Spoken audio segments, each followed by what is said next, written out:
"Saul, Saul, why are you persecuting me?" Acts 9 verse 4. What would happen if someone who dedicated their life to opposing a belief suddenly found themselves completely transformed by it? This story takes place as Christianity was gaining followers. One man, Saul of Tarsus, was known for his fervent opposition to the growing movement. A devout Jewish leader, he believed that these new Christians were heretics and spent his days trying to stamp out their faith. A dramatic encounter on the road to Damascus changes everything for Saul. Saul was a man consumed by zeal. He devoted himself to rooting out those who followed Jesus, seeing them as a threat to the established way of life. Driven by this conviction, he became a relentless persecutor, actively seeking out and targeting Christians wherever they gathered. He went beyond mere disapproval. Saul orchestrated their arrest and imprisonment, even participating in their executions. He believed he was upholding the law, purging society of what he considered heresy. His actions weren't motivated by personal vendetta or hatred, but by a fervent belief that he was serving a higher purpose. Saul's pursuit of the early Christians wasn't just about silencing dissent. It reflected a deep-seated fear of change, a resistance to anything that challenged the existing power structures. His story is a reminder that even those who believe they are acting righteously can inflict immense pain and suffering.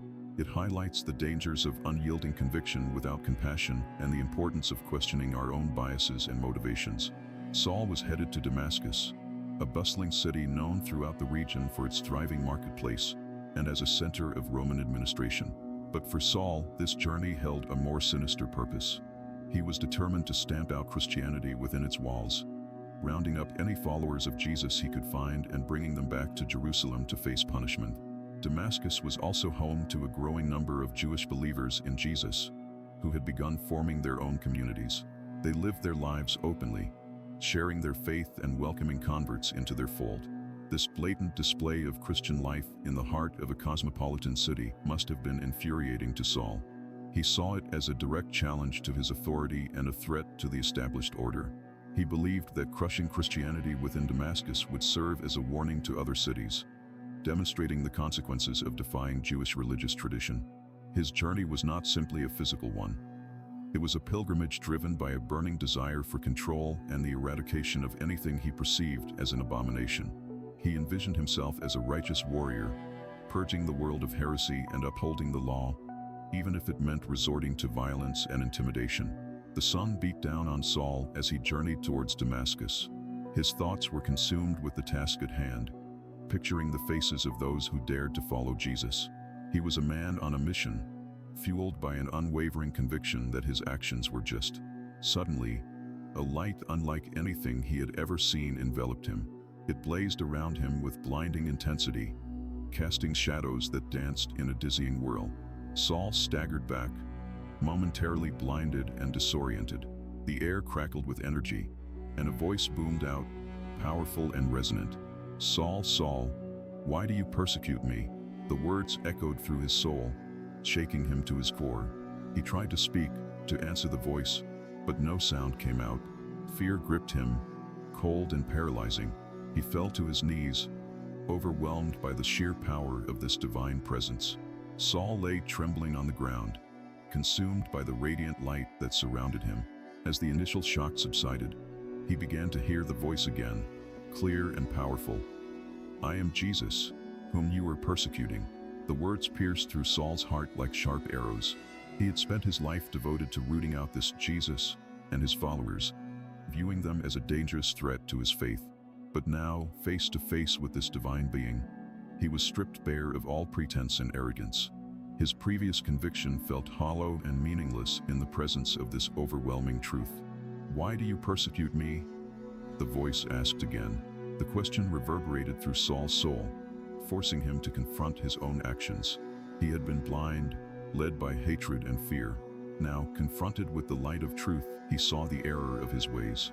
Saul stammered, his voice trembling as he tried to find words amidst the overwhelming sensation of divine presence. "Who are you?" he asked, his question laced with both fear and a desperate yearning for understanding.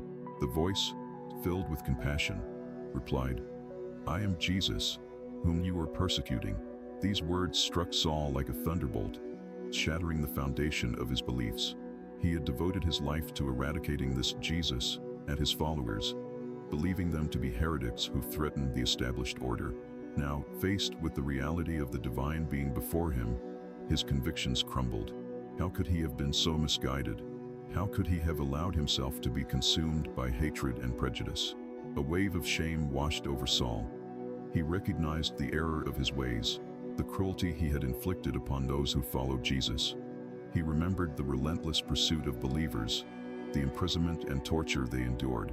The guilt gnawed at him, a heavy burden that threatened to suffocate him. His understanding of faith, justice, and purpose was irrevocably altered. A profound transformation took place within Saul as he grappled with the magnitude of Jesus' revelation. His past actions, fueled by misguided zeal and hatred, now appeared monstrous in the light of this encounter. He yearned to atone, to find a path leading away from darkness and towards the radiant hope that emanated from Jesus. In his moment of vulnerability, Jesus offered Saul a new mission, a purpose that would redefine his existence. He was instructed to carry the message of love, forgiveness, and salvation to the Gentiles, those outside the Jewish faith. This call challenged Saul's ingrained beliefs and societal norms, forcing him to confront prejudices deeply embedded within himself. But Jesus continued, "You will suffer much for my name's sake. Many in your own people will oppose you because they do not know the truth." Acts 9 verse 16. These words, though sobering, did not deter Saul. He was now a vessel of God's grace, willing to endure any hardship for the sake of spreading the gospel. A new identity was bestowed upon him, Paul, a name that would become synonymous with unwavering faith and tireless missionary work. His past transgressions were forgiven, paving the way for an extraordinary journey filled with challenges, triumphs, and ultimately, the unshakable foundation of God's love. Saul's life was a tapestry woven with threads of ambition, religious fervor, and ultimately, profound regret. He had dedicated himself to persecuting followers of this new faith, convinced he was upholding the traditions of his forefathers. Yet, on that fateful road, everything shifted. A blinding light, an inexplicable voice, these elements shattered his worldview and ignited a firestorm of change within him. The encounter with Christ was cataclysmic.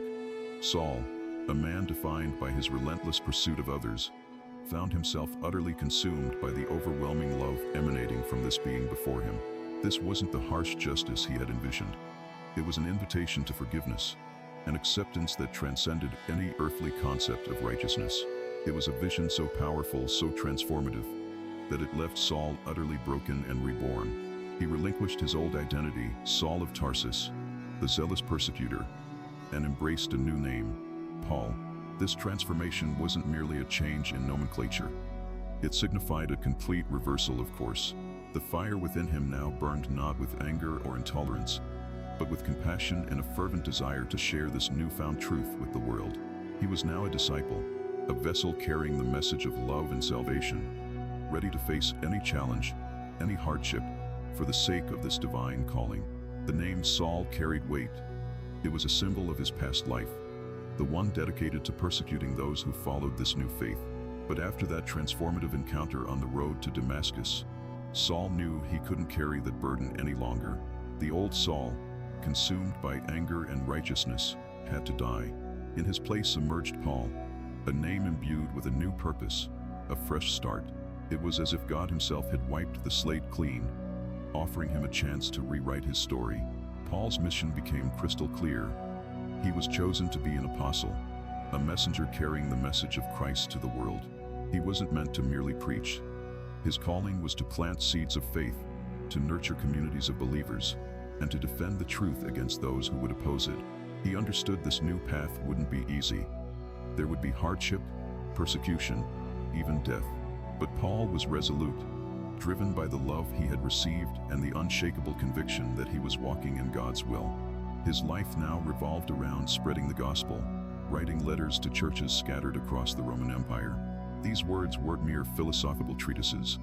They were personal, heartfelt messages filled with hope, guidance, and unwavering faith. Through them, Paul sought to inspire, comfort, and challenge believers, urging them to live lives worthy of their calling. His life became a testament to the transformative power of grace. Paul's story is a powerful reminder that even when we fall short, God offers us redemption and a chance to start anew. His journey from persecutor to apostle is an enduring symbol of faith, hope, and the unwavering love of God.